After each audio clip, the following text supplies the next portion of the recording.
Isang araw, isang santo,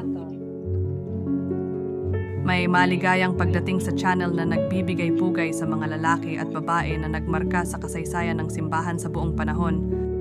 Ngayon, Oktubre 2, ipinagdiriwang natin ang ating mga banal na anghel na tagatanod. Kamusta?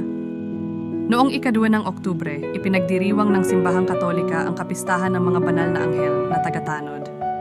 Ang mga anghel na tagatanod ay mga anghel na nagbabantay sa bawat tao, pinoprotektahan at ginagabayan sila sa kanilang buhay dito sa lupa.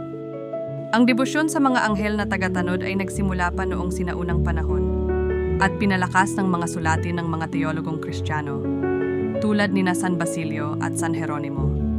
Gayunpaman, ito ay higit na kumalat noong gitnang panahon, partikular sa pamamagitan ng mga turo ni Santo Tomas de Aquino.